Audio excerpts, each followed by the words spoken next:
Hello, everyone, and welcome back to the Junior Sport Podcast with Naim.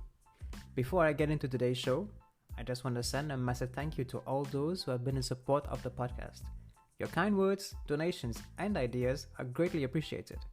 Today, my guest is someone who the badminton world is quite familiar with.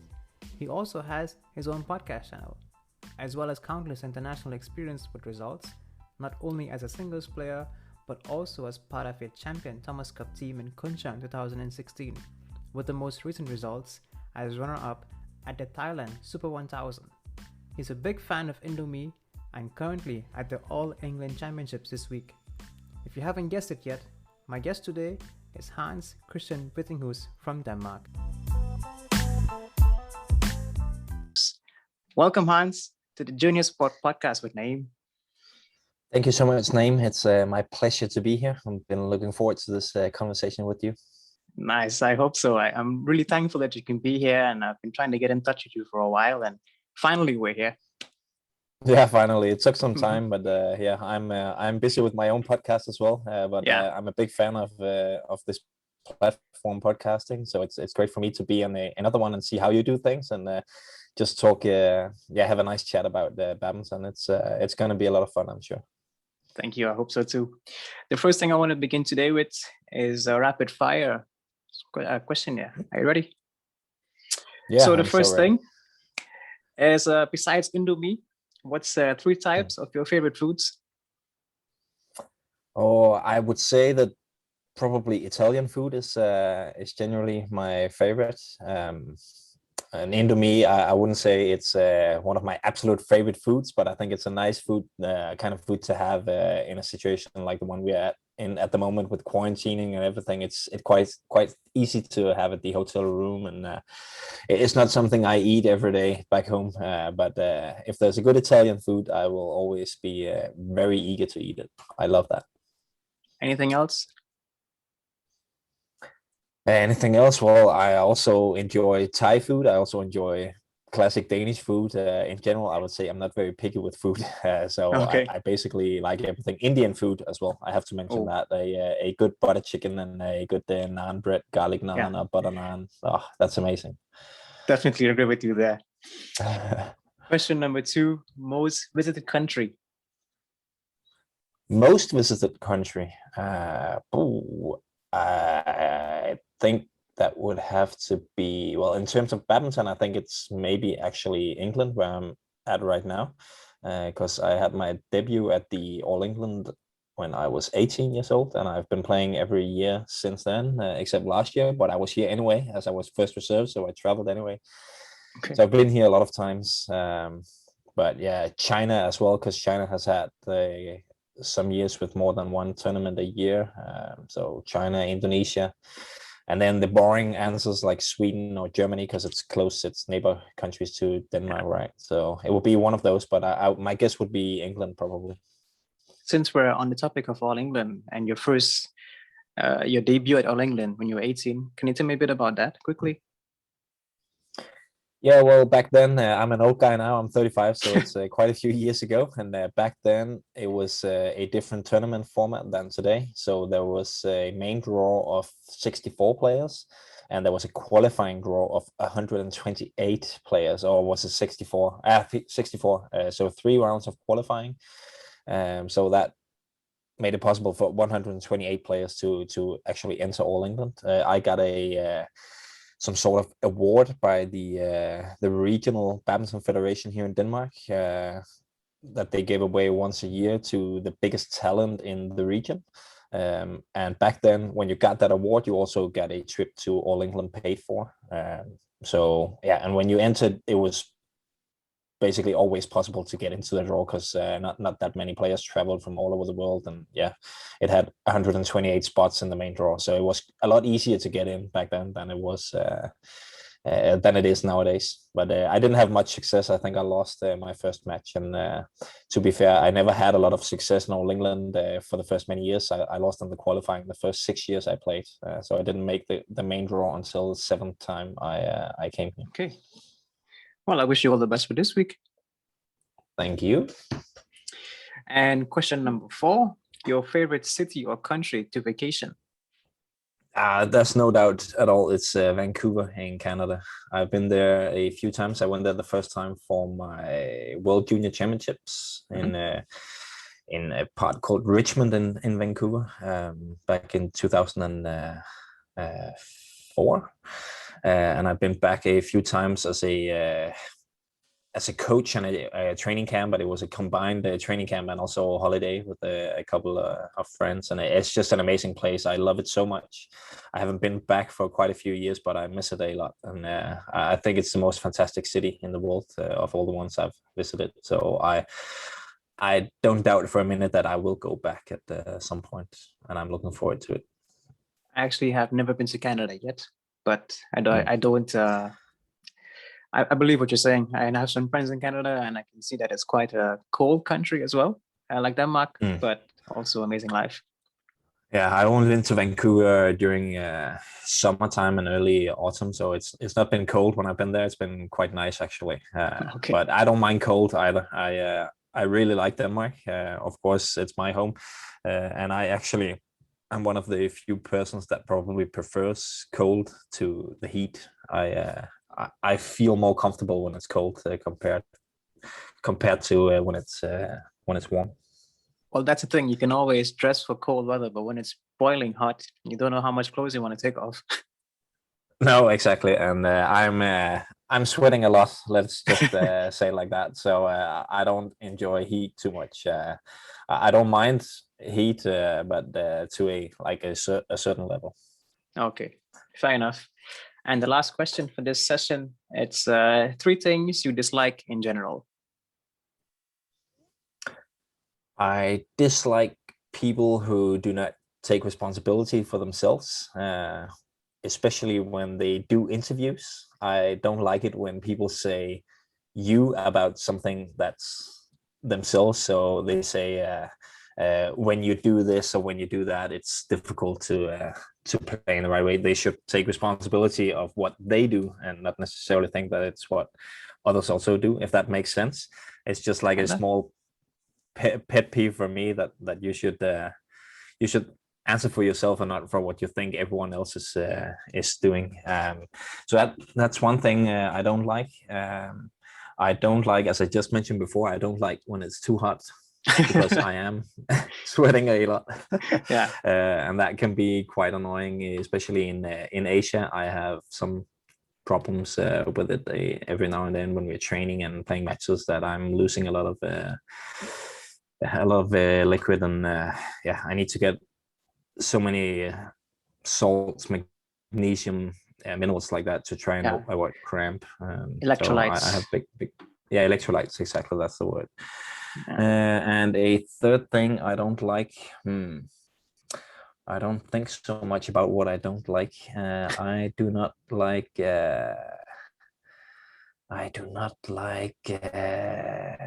know, actually. I cannot think of the third thing. I hope you can you can make do with just 2. No, then we move on. That's totally fine. Thank you anyways.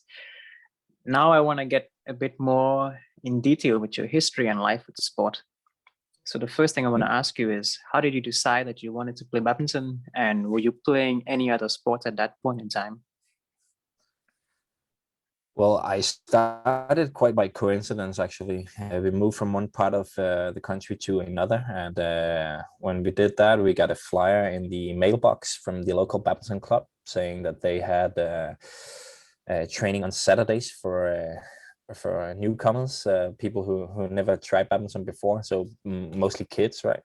And actually, my older sister, I have 2 older sisters. They are 2 and 4 years older than me, and the oldest one wanted to go and try badminton.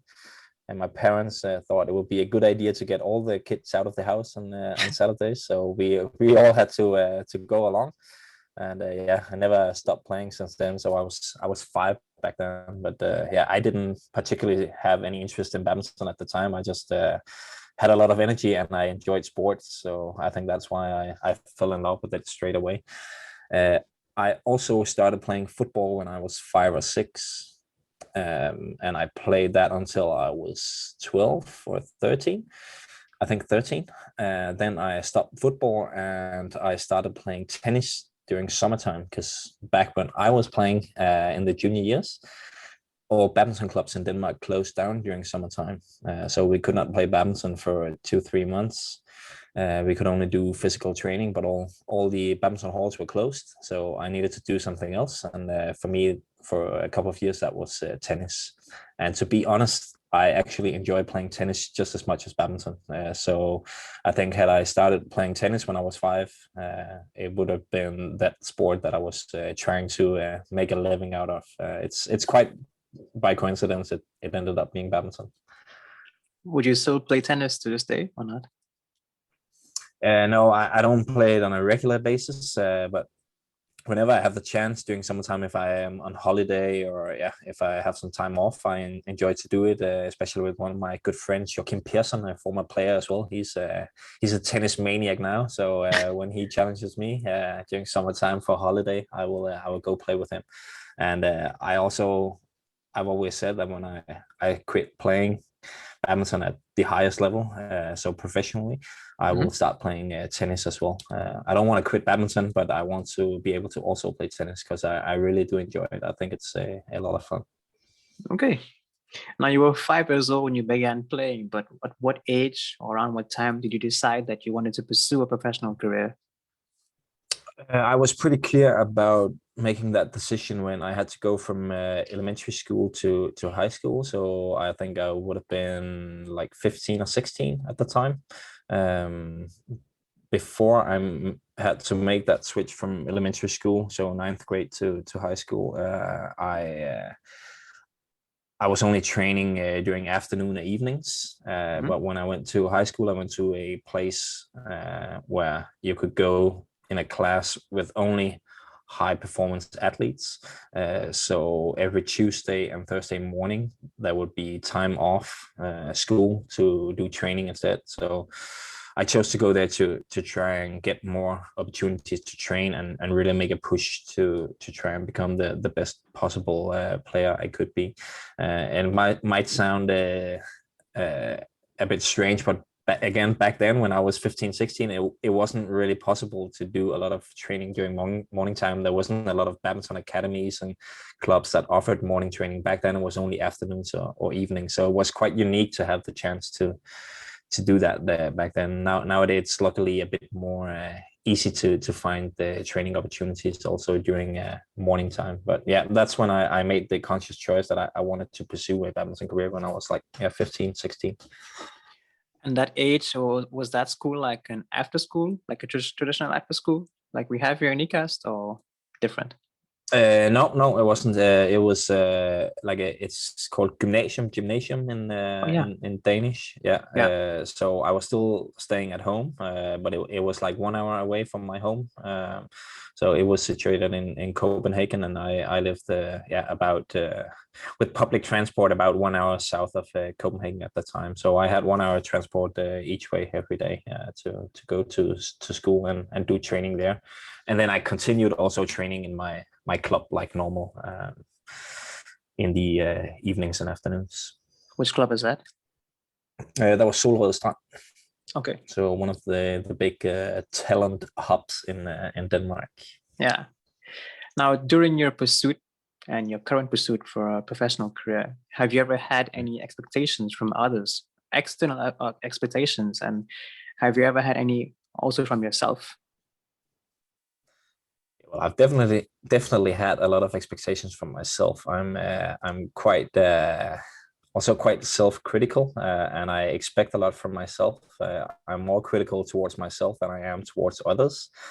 I wouldn't say I've felt a lot of pressure from others, but I would say that my parents, I've always felt from them that I needed to do my best. They expected that, and when I signed up for something like extra trainings, they would expect me to go and get the most out of it, and not just take it lightly, but actually do what I was supposed to do, or what I was meant to do. So I wouldn't say they pressured me, but I think they taught me in a good way that you should always do your best. And when you sign up for something, it's it's not only your own time that you're going to waste if you don't do your best. It's also all the others that are there, the coaches, the other players, and so on. So they kind of pressured me in that way. But I think pressure is often a word that's negatively looked Yeah. upon. So I'm not sure if that's the correct word, but they taught me in a good way how to go about my badminton. I've never really felt pressure from my coaches or anything. I think in general we are blessed with pretty good coaches here in Denmark that has a good understanding of the fact that as players we feel enough pressure when we're on court. So it's not their job to give us more pressure. On the contrary, it's their job to help us work with it, right? Yeah, definitely. I mean, since I've been here, I've only had good experience with coaches, so I'm quite happy for that as well. But now, regarding pressure with yourself, how did you handle that when you didn't live up to expectation? Yeah, well, I think I've become better and better at handling it over the years. I would say when I don't handle it so well, I often get extremely angry with myself and again self-critical. I will have so many negative thoughts and just kind of lose my good mood. So I don't want to do anything. I just want to sit and be annoyed and think of how bad I am. So what I'm doing when I'm working better with it, and what I've learned to do over the years, is to let it be kind of just some noise in the background. So whenever these things arise in my mind, I kind of accept them. I acknowledge that they are there. And then I try to put it in the background and let it just be some noise in the background. And then I focus on what I want to focus on. So if I played really poorly and I have a tournament the next week, what I should focus on is what I should learn from the match I just lost and what I want to do the next week. So it sounds pretty simple to just push the negative thoughts in the background, but of course it is not that easy. Obviously not, and it's something I've worked with my sports psychologist for many years, both on court and off court. But that's basically the technique that I use, and I have this picture in my mind of the negative thoughts being just like a radio that's if you're doing the dishes in the kitchen, you often have a radio playing in the background, and often you hear the music, but you don't necessarily pay attention to it because you're focused on your dishes. So I just see all the annoying thoughts and the self-beating as the music playing in the background, and my focus should be on the dishes. So what I need to do going forward. So that's kind of how I look at it, and it might sound ridiculous to some, but it works for me. Well, I like the idea of that concept. Just don't listen to the radio, or just focus on dishes. And really try to ignore, or not ignore, but focus on what's the task ahead. Yeah, exactly. And I think it's quite important that you say not ignore, because I think that's a bit of a kind of outdated look at things mentally, that you can ignore and not become nervous or annoyed. But on the other hand, you actually need to accept it. You need to recognize that it's there before you can actually start handling it in a good way. Definitely. I want to move on a bit to your life on tour, your competition life. And the first thing I want to ask is, of course, how did the return to competition feel in Thailand some weeks ago? Yeah, it was amazing. And now that I'm sitting here, even in Birmingham, I still feel so privileged to be able to play. And that was also the feeling back in January in Thailand. Like everyone else, I'm sick and tired of the COVID-19 situation. And I've missed my normal life, traveling the world and playing tournaments and matches. I think it's a lot of fun to train, but I prefer to play matches and compete. That's the most fun part about being a badminton player. So it was just amazing to be back at it in Thailand, and obviously it made it a little bit sweeter as well that I played as well as I did. But I'm very sure that I would have enjoyed it anyway, and I can say that confidently with confidence, because even when I lost the first round in the first tournament, I was still so happy just being back. I also played well in that match, so that again made it a little bit easier. But often when I lose first round, I would be quite annoyed that it's that you traveled so far and then you have to wait one more full week before you get a chance to play one more match. But it was a little bit different this time. I just felt privileged and happy to be back on tour, and I'm sure you miss being on tour as well, right? Yeah, definitely. It's so weird not to have to travel after so long and not even see the airport or something. It really is strange. Now, you mentioned that traveling fast and you also have a family. So how do you handle? I mean, you must miss your family when you're on tour. How do you take care of that? Yeah, that's definitely a something that I've had to deal with a lot more over the last 3 years after I became a dad to my son Vincent. He just turned 3 last month. I found it a lot easier to travel before then. It's not that I couldn't miss my wife, but she understands it in a different way because she's an adult, and obviously Vincent he doesn't really understand in the same way when I'm away. So I always travel with a little bit of bad conscience actually. But again, that's just one of the things that I need to then work on and let it just be the noise in the background. I can't really do anything about it. That feeling is going to be there every time I leave him. That I feel. I probably wouldn't say like a bad parent, but it is a little bit that feeling you have that you're leaving your child behind. So yeah, it's just something I need to deal with, and I use the same technique as I described before. It's actually, I can be a little bit more specific with it. It's a technique that we call the 3R model. So the 3R stands for register, release, and refocus. So I always try to register the feeling. So whenever that bad or wrong feeling turns up, I kind of register it. I try to release it, so let go of it, and then I try to refocus on what's important. So what I need to focus on to take care of this issue and move forward, and yeah, look at the task at hand and instead. So that's basically the technique I use for everything, not only on court but also off court. And again, it sounds very simple, but I know it's not that simple. It's not that easy to register when you get caught up in these feelings. But like everything else, if you train it, you will become better at it. And I'm not perfect at all with it, but I'm getting better and better. Yeah, over time, definitely with practice, you can get better at it. Yeah, definitely. Now we're talking about competition. Now, what can you tell me about competition and training itself? And I know Soon and I had a talk today about keeping the standards high or raising the standards. And I want to ask you, like, when you're training with a national team, how are you raising the standards, and how do you maintain the standards that you raise yourself? Yeah, well, when you're part of the national team, at least in Denmark and in men's singles, the competition is fierce. There's a lot of great players. Not only, of course, everyone knows Axelsen, Antonsen, Gemke, Jørgensen before that, and Gade, Jonasen. Yeah, I could keep on mentioning names, but even the young guys that are right below Mads Christoffersen, who you also had on the podcast, Victor Svensson. We have a guy called Ditlev Holm on the training center as well. They have a very, very high level. So the competition is really fierce.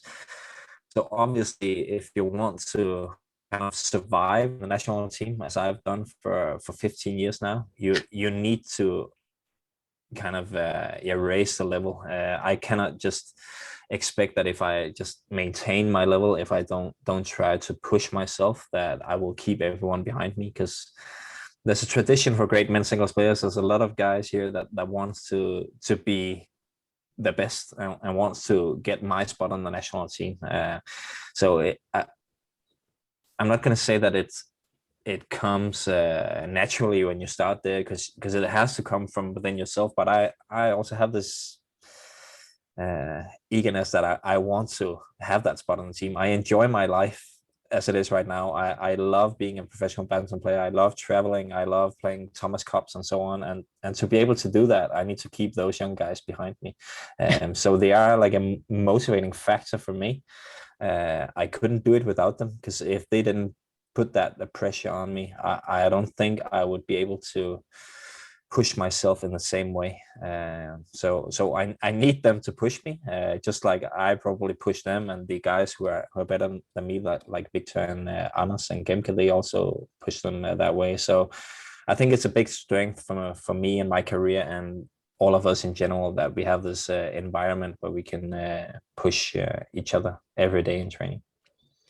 Definitely. Now you mentioned that the other guys, Anders, Victor, Rasmus. Now, do you look up to them to raise your level as well, or do you just use the pressure from the younger ones to raise your level or maintain your level as it is? And how do you even begin to think that, okay, I want to be like them in a certain way, or follow this pace or this tempo? Yeah, well, I never think of it as I want to be like them. Okay. Because I think one of the things that I've learned over the 15 years in the national team is that there's not one way to becoming the best badminton player you can be. We all have different ways of doing things. For many years, it was me, Jan, and Victor who were the one, two, and three best players in Denmark, and we did things completely differently, everyone. Of course, we have some similarities and some things that we do the same way, but I only try to get inspiration from those guys.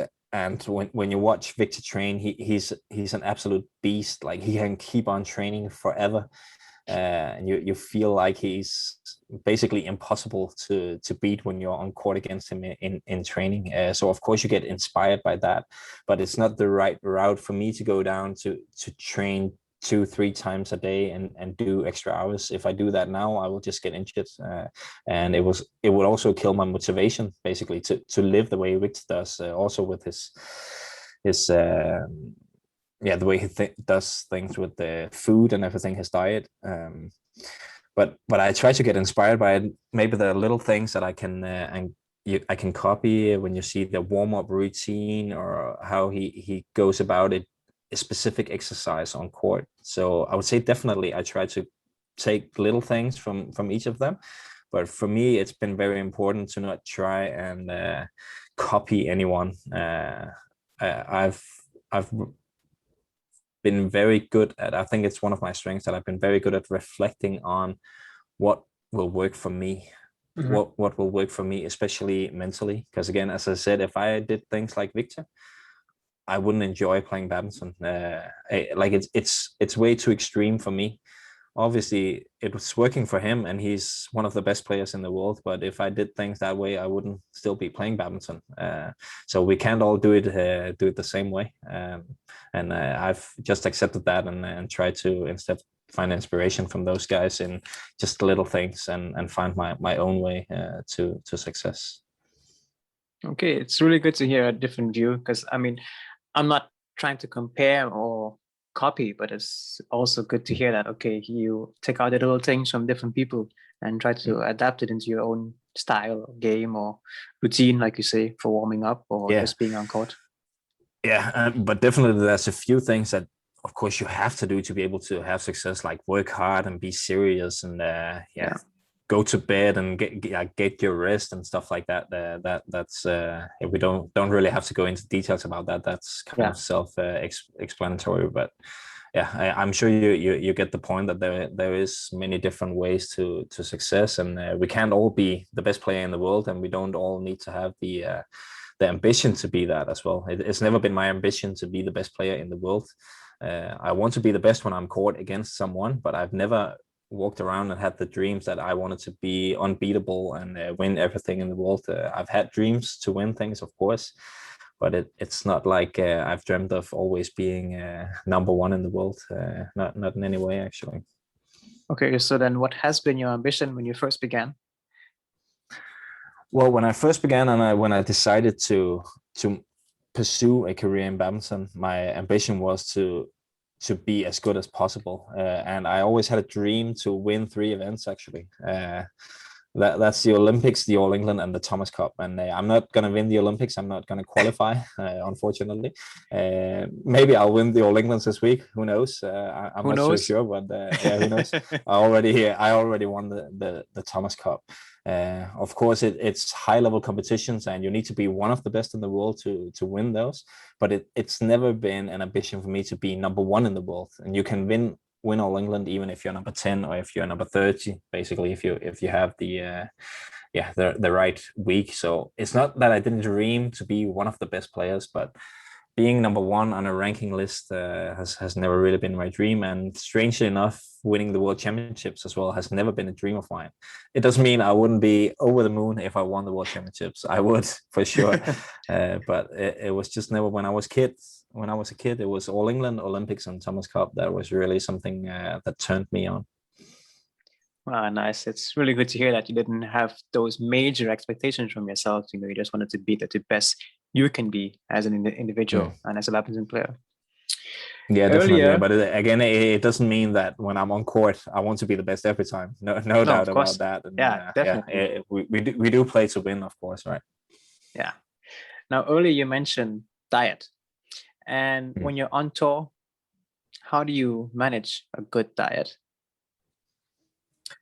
Yeah, well, I'm not so fanatic about my diet. It's not that I live in an unhealthy way or anything, but I'm just trying to avoid a few things. Like when I'm on tour, I try to avoid red meat on the day before matches, and that's actually only because I feel like my body is not digesting it.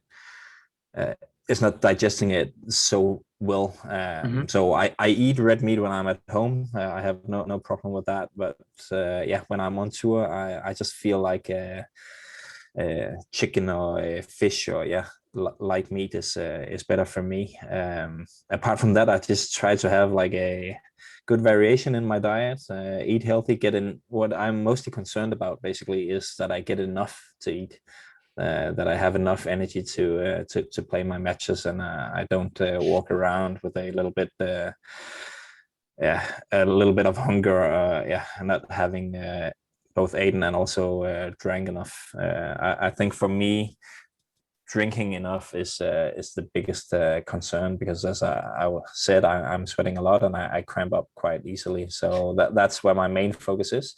And how do I manage to do it? Well, I have with me every time so many different tabs with electrolytes, magnesium, salts. I have like with me here in Birmingham, even I have a suitcase full of different foods, snacks, quick energy fixes, nuts. Just stuff like that. So I try to make sure that if I go somewhere and all of a sudden you can't get the food that you want, I always have a kind of a backup plan. So I bring oats with me as well, and try to make small arrangements to make sure that if things are not as smooth at the hotel that I'm traveling to, then I can take care of myself, sort of. Yeah. So you're not very particular with how much protein you're getting in each meal, or okay. No, I'm not. It's not like that I'm measuring or anything, but like always after training or after matches, I make sure to eat a lot of protein and get some energy as quickly as possible. So it's not that I don't think about my food or think about the recovery, but I'm just not very fanatic, and it's never been an area of interest for me. So of course I've taken like the most common advices that you would get, but I've never had the interest in actually really looking into it much further than that. And what about Danish rye bread? Do you also have this with you on tour? Danish rugbrød. I do. I have a lot of it. I love it. As I said in the start, I also love classic Danish food, and there's nothing more classic than rugbrød. So I travel with that every time as well. And another good thing about it is that it saves a lot of money, because it's a lot cheaper to eat rugbrød for lunch here than it is to order room service. Yeah, I have gotten really used to rye bread here in Denmark, and at first it was really, really new to me, but now I must have it for lunch. And even in during the day, if I'm having a snack, I must have rye bread. If I have anything else, it just feels strange.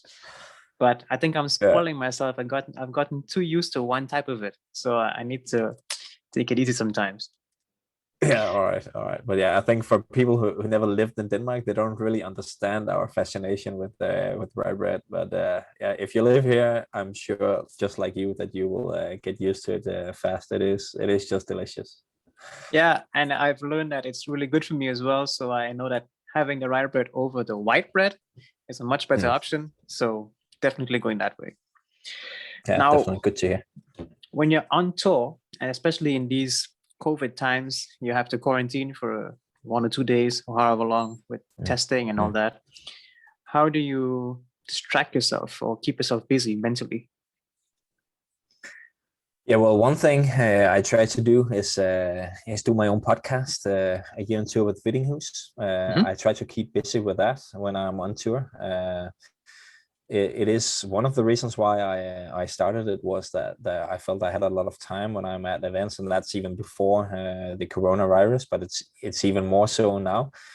So I try to keep busy with that, coming up with ideas for new episodes, setting up talks with new guests, or just doing short updates every day, especially when I play matches.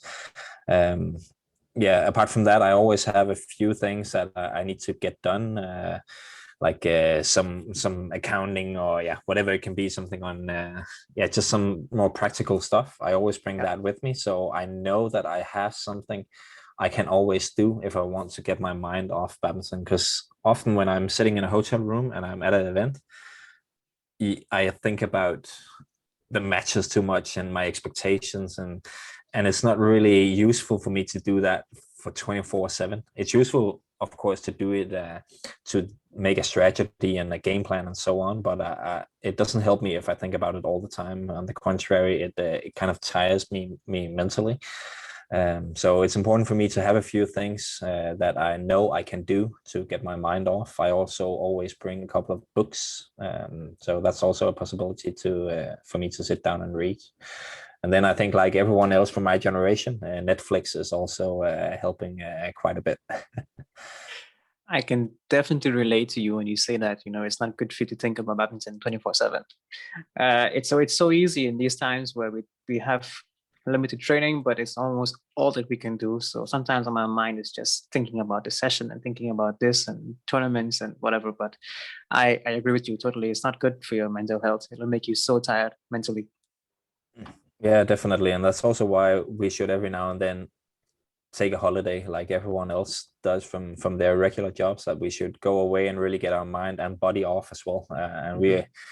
I basically almost every time I come back from holiday, I play better for the first couple of days, because I have so much motivation. I feel just like a new person. Then after that, it maybe goes downhill a little bit because your body is not in the same shape. But the first few days is always better, and I think that's a very good sign that it is actually healthy for your body and your mind, especially to get off sometimes. Nice. I want to move on to discussing some more about your major results. And the first one I want to ask you is about your experience at the Thomas Cup in Kunshan. Now, you played the third man singles, and it was basically the decider against Isan Maulana. Just before recording this podcast, I was looking at the match, and I want to ask you, what was the feeling like when you won the match point? Well, the funny thing is, I only kind of know what my feeling was because I've had to talk about it so many times. I've watched it so many times that I kind of recreated the feeling, and I told the story so many times because, to be honest, in the moment, I wouldn't say blacked out, but right after the match, I didn't really remember the last few points. It was such a big thing, not only for me, but as I mentioned before, Thomas Cup was one of my big dreams to win. So obviously it was already big for me to be in that situation. But it was also very big for me and the rest of the team because of the history of Thomas Cup. Since the inception in, I think it's 1947, Denmark had made the final 9 times and lost every time. So we felt like there was some kind of curse over the Danish men's team, that they just couldn't win this gold medal. We've had so many unbelievable teams with some of the best players on, and they just never could get that gold medal. So we felt like we were also playing for all those teams, all the past guys that tried but failed to bring home that gold medal. We felt like they might deserve to get that gold at some point. So it was a huge thing, and yeah, obviously it was just amazing to be able to win that final point. It was what I had prepared for. Actually, we had our my mental coach, my sports psychologist. He was with me and the team there, and we had so many talks leading up to the event, but also during the event, about this exact situation, that I would be the third man singles and I would have to play to keep us in the tournament or win the team match. Because when you're a third man singles and you're playing that level, you will be the final and decisive match. So I felt so well prepared actually to the final. That's also why I could control my emotions so well, because I had prepared for it for a long time. And yeah, it was just amazing. And even just talking about it now, I can still get goosebumps. And I will also guarantee you that I will never be tired of talking about it or telling stories from it. It was an unbelievable feeling, and I'm sure everyone can understand that when you achieve one of your childhood dreams, and at the same time you feel like you're playing for a bigger purpose for the entire Danish badminton. It is just unbelievable, and not something you can recreate easily. I'm not really sure what would match it, to be honest. I'm sure nobody will ever get tired of you sharing the experience as well. So thank you for that. Now, you said that you were ready for it, but did you feel any pressure on the side, although you felt ready for it? And how did you manage that? Yeah, definitely. I felt nervous going into the match, but to be honest, I didn't feel as nervous as I did in the quarterfinal. I also played at 2-2 in the quarterfinal, and the reason for that is that in the quarterfinal I hadn't proved that I could actually handle the situation. When I did that in the quarterfinal and won the match, it was like there was so much pressure coming off me that now I actually proved that okay, I can handle this situation. Of course, it's bigger in the final, but it was already big in the quarterfinal because you play for a medal, and that was the goal for the team, to just get a medal. But how I handled it for the final was again this 3R technique.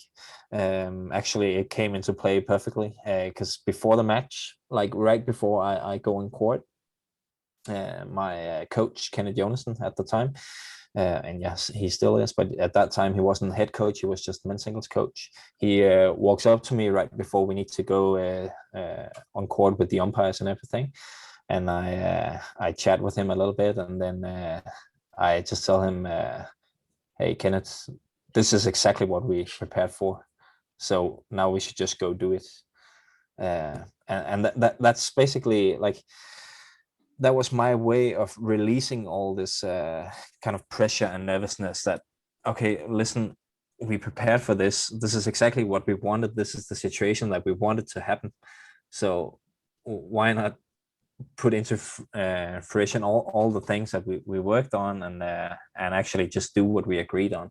And it worked for me. I released all the pressure in that moment, and it doesn't mean I didn't feel nervous when I was on court still. I did, but it kind of just moved in the back of my head that it was just the noise going on in the back, and then I could focus on the tactics that and the game plan that me and Kenneth had put forward. And I think when you watch the match, it's quite clear also that the start I am still a little bit nervous and I'm not playing 100% freely, but after the interval in the first game where I'm 11-10 up, I play amazing from that point on, and I've kind of really let go of all the tightness and the nervousness at that point. But I remember that moment before the match going on court very clearly, that I spoke to Kenneth and kind of released all the feelings in that very moment. I just really like the way that you have this this tactic, ignore the noise, and just put it behind your mind. Something that I have to adapt for myself. So thank you very much for sharing this concept, this idea. Yeah, no worries. I think it can work for everyone, honestly. Yeah, definitely. But again, I just have to say again that it's not easy in any way, and it's still a work in progress for me as Yeah. well. Sometimes I don't succeed in doing it, of course, but yeah, with training, it is definitely possible to do it. And what I think is really key to be able to do it is that you always have something to focus on that you really believe in. Because if you don't have that, you cannot refocus onto something that will stick on your mind. You need to have a game plan that you believe in.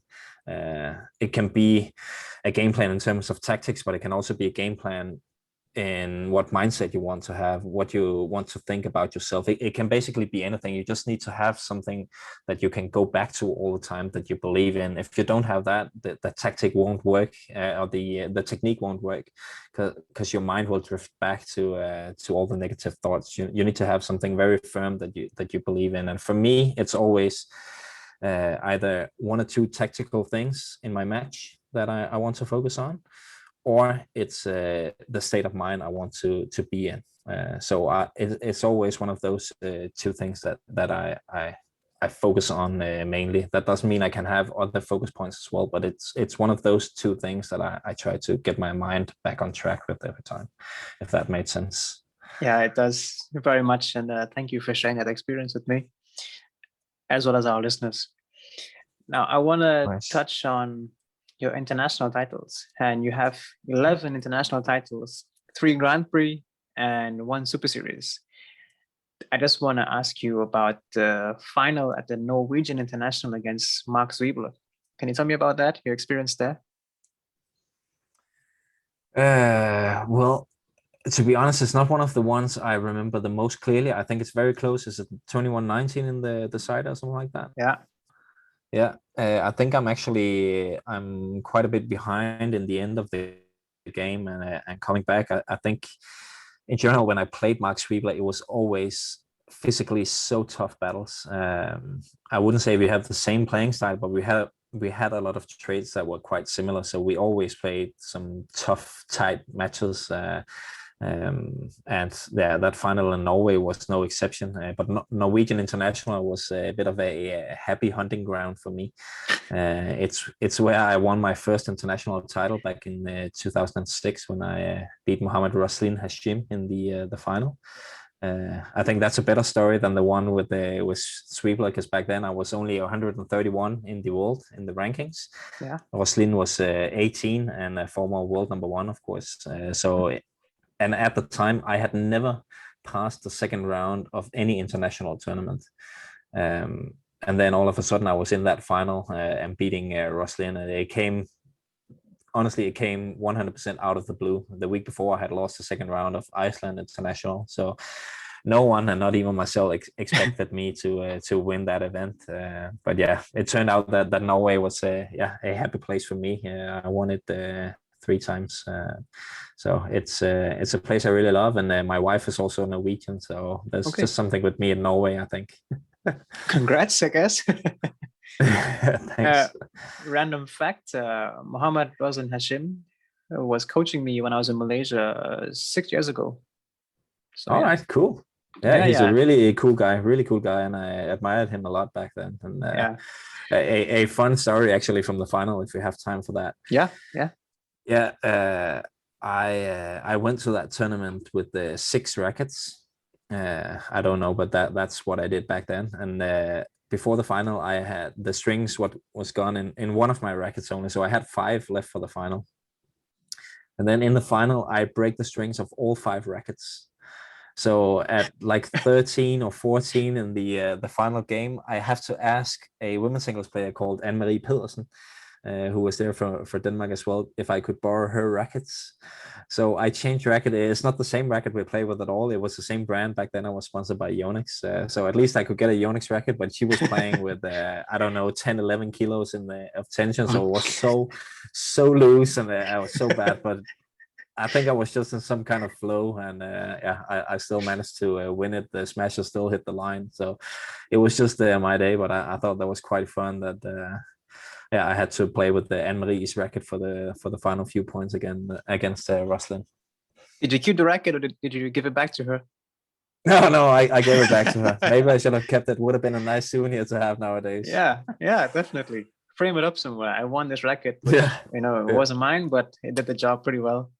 yeah. I should have thought of that back then. The last thing for this segment, it's your experience against when you're competing against Victor in the final at the Thailand Super 1000. What was it like? I mean, of course, he's a good friend of yours, training with him every day. What was it like facing him on the other side of the net? Well, there was no doubt that the day before, when I won my semifinal against Anders, I was rooting for Joe from Chinese Taipei to beat Victor in the semifinal. Because as you say, I'm training with Victor every day, and it's been a while since I've beaten him the last time in either training or a competitive match. I see every day what a beast he is, and obviously he feels that as well when he's playing me, that he's dominating me completely. So I knew that my chances of winning would be better against Cho. So I wasn't hoping to play Victor on that day, but then when I had to, I was really just trying to enjoy the opportunity to play one of the very best players, and at the time maybe even the best. It's either him or Momota, right? In a big final. It was 4 years since I did that the last time in the Australian Open. So I really enjoyed that opportunity and the challenge.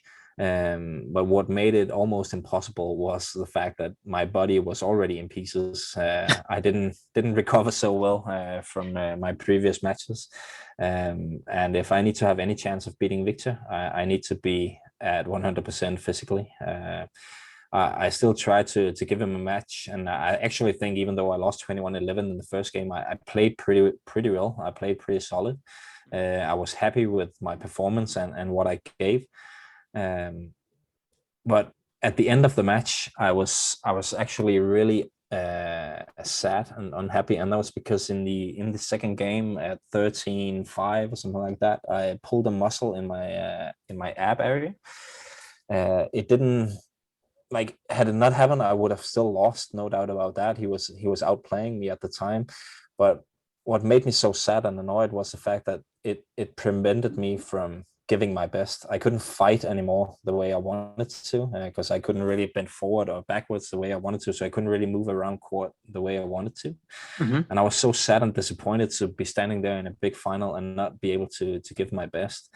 And this goes back to one of the things that drives me a lot, and that's two of my key core values, is that I always want to give my best and fight. That's so important to me. It can sound ridiculous, but it is one of the core values and one of the things that I measure myself on after a match. Did I give everything? Did I give 100%? And the other thing is that I want to enjoy playing badminton, and I want it to be obvious to people as well that I enjoy playing. Badminton is supposed to be fun. And those two things went out of the window when that injury happened in the ab area, because I wasn't able to take the feeling of being annoyed that the injury happened and I couldn't fight 100%. I couldn't put that in the background. I couldn't make that the noise in the background. So I was only focusing on that. So for the final 8-9 points, I was just sad and annoyed, and couldn't have the right focus, because again, it didn't make a difference. I had already lost. He was outplaying me. Something absurd needed to happen for the result to change, but I was just disappointed and sad that I couldn't be true to my core values. I couldn't fight with everything. I couldn't show that I was happy to be in that final. I was happy to be on that stage and play against one of the best players in the world and try my best. So it's a bit mixed emotions about the match. I was, of course, very happy to be there, but I was also feeling quite sad right at the end of it. I had no idea you pulled a muscle, but I mean, still really tough for you anyways, playing against Victor. Good competitor, and of course you're always playing him in training, and you yourself know what you were going into at that point in time, so you knew what to expect. Yeah, for sure. And again, it is one of the things I enjoy the most when I play on the World Tour is to play against the best players in the world. It is an amazing challenge, and I think I play my best badminton against the best players. So it's not that I didn't enjoy having to face Victor, even though I know it's a very difficult task. But he's not the playing type that I see myself having the best chances against. Actually, in general, I don't like tall players so much.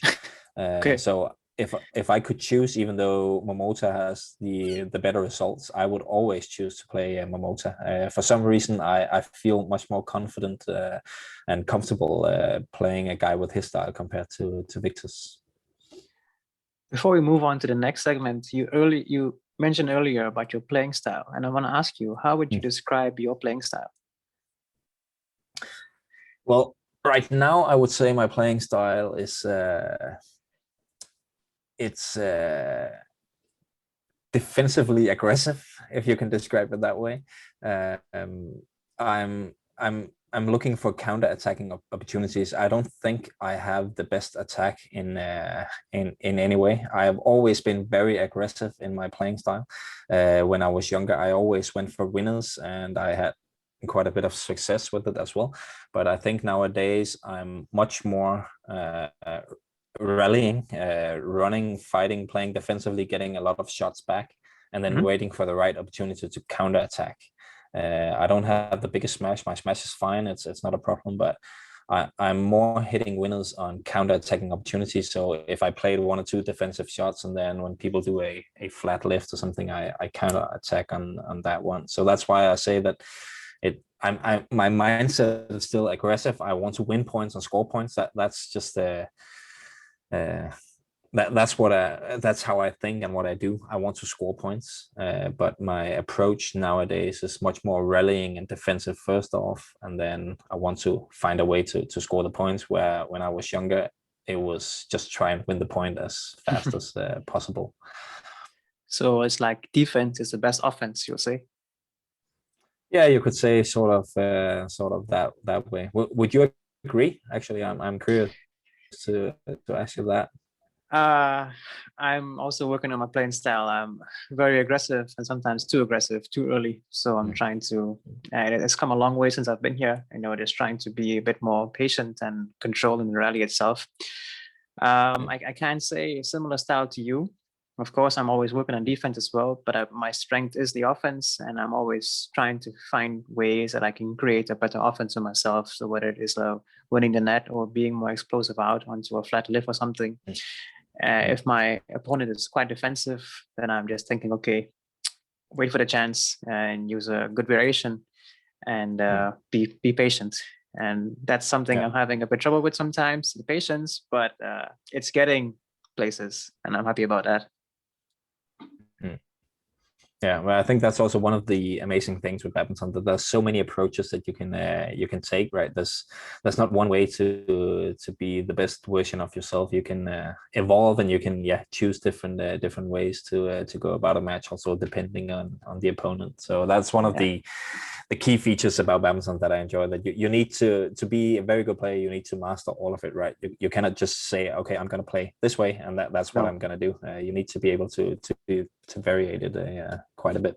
No, and I've learned that countless times, or experienced that countless times in Denmark with team matches and with players just here in IKAST as well.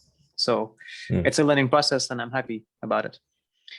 Yeah. Now cool. The last segment for this podcast, it's some questions from your fans and just some fun topics.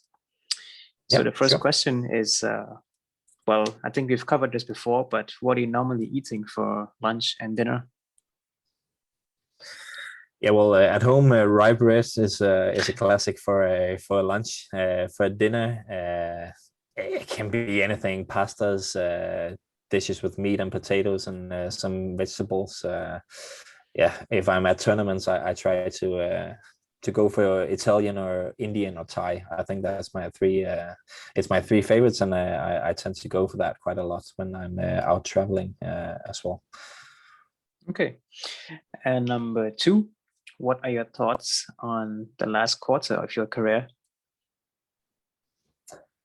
Well, it's been up and down, I would say. The last couple of years, it's been a lot of down, unfortunately. Mhm. But yeah, well, 2016 was obviously the highlight of my career so far with the Thomas Cup win and winning Australian Open. I was already 30 at the time, so I would count that as part of the final quarter of my career. But the past few years has not lived up to my expectations. I've a few times also lost my way a little bit and lost a bit of my focus, but I think I regained it, and I'm happy and I'm proud with my career all the way through. Also the bad patches or the down periods, no doubt about that. I think even though the results has not lived up to my expectations in 18 and 19 or 1920. I think I've still maintained to uphold a pretty high level. And being part of the Danish national team since I was 19 is one of the feats that I'm mostly proud of. I'm 35, I'm still there, and I have no intention to retire either. So we'll see how long this the final part of my career will be. But I'm still hungry for more. Well, you were recently in a Super 1000 final, so I think the last quarter of your career is going quite well so far. So props to you. Yeah, yeah, definitely. Thanks. Question number 3. Which is your better weapon, your mental strength or your physical strength? Ooh, that's a good question. I think I would have to go with my physical strength because I've always seen myself as a physically very tough player to play. I think it's a big uh, aspect of my playing style as well that I put a lot of physical pressure on my opponent. Um, it's not that I don't see myself as mentally strong either, but it can also be one of my weaknesses that I can lose the plot sort of, and I can be very self critical and yeah, be too negative and not find my way out of it again.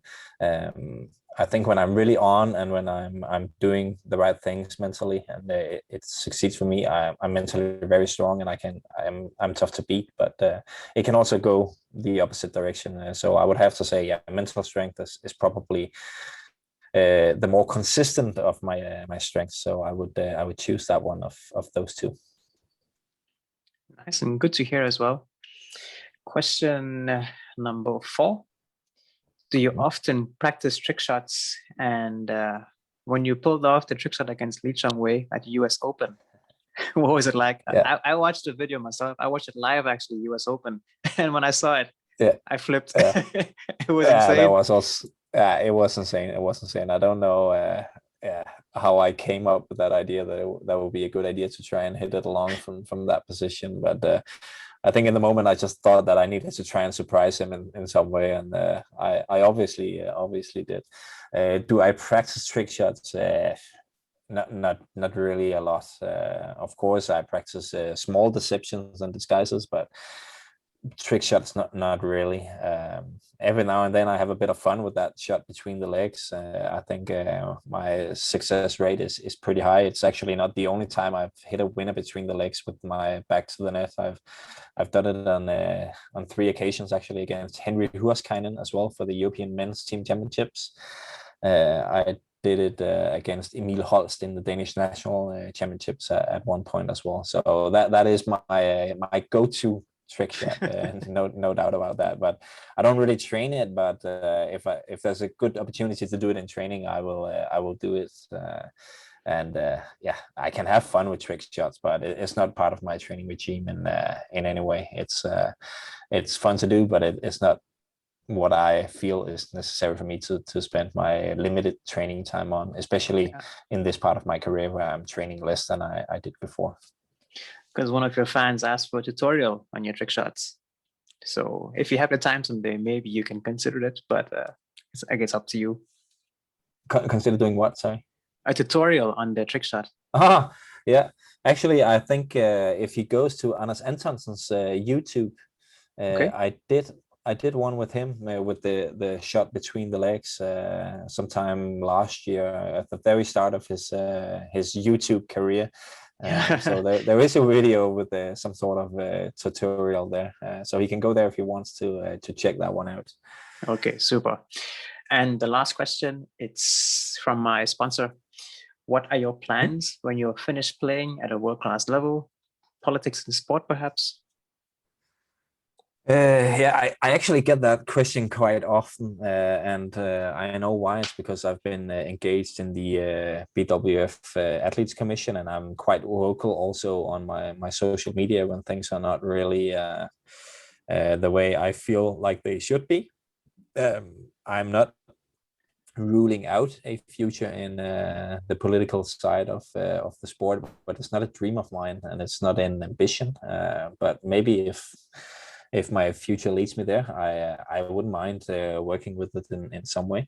There's no doubt that my plan when I retire is to stay involved with badminton. I want to be coaching in some form or capacity. I don't think I will be a national team coach that travels the world straight away. I want to have more time at home with my family when I retire. But I want to be coaching. I want to stay in touch with the sport.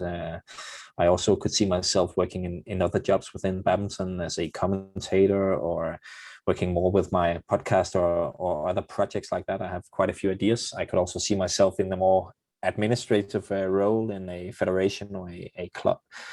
So yeah, no doubt my future lies within badminton and the world of sport. I'm a big sports nerd. So yeah, that's where my future lies. But I also just want to make it clear that I will never stop playing badminton. I will stop playing it professionally at some point, but I will keep on playing till the day I cannot go on court anymore. Okay. You were also commentating at Rio Olympics, is that right? Yeah, I also commentated in London actually, and just last week or 2 weeks ago, I agreed with Danish national TV to be the co-commentator again in Tokyo. So that's quite exciting. Congrats on the opportunity. Yeah, thanks. That's going to be a lot of fun for sure. Definitely.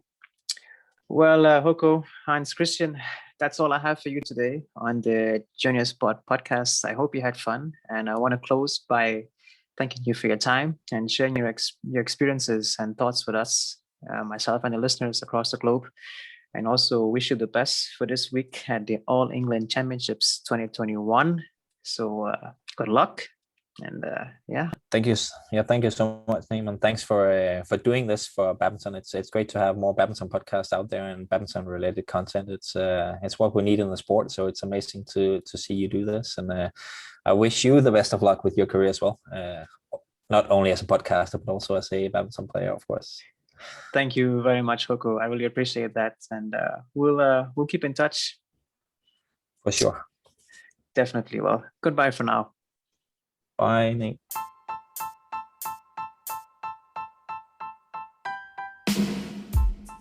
Finally, I want to thank Hans Kristian again for sharing his time, his experience, and wisdom with all of us here today.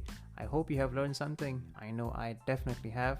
With that being said, I would like to again wish him all the best for the All England Championships this week in Birmingham. In addition, remember that feedback is always welcome. So feel free to let me know what you think I can do better. Goodbye for now.